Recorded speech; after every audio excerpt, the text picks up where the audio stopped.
เดี๋ยวเกาหลีตบยุงกินได้ไหมอาหารบ้าน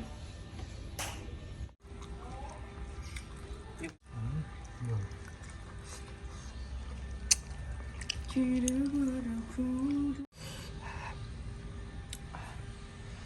อาหารบ้าน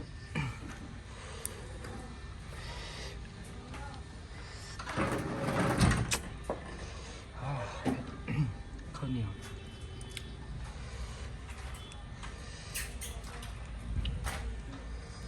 แซ่บอยู่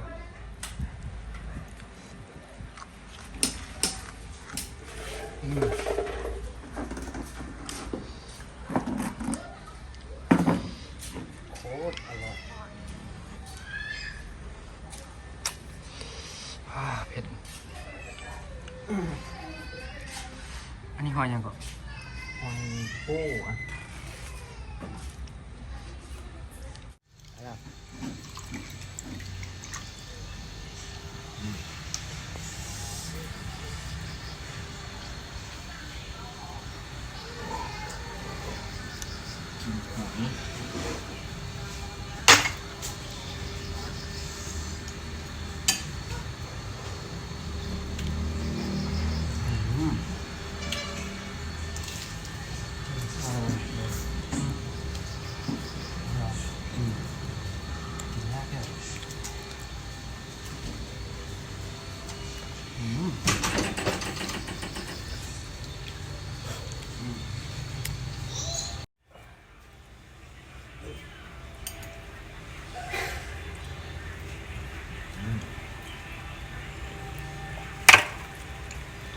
ที่มันคมใช่ไหมขมมึง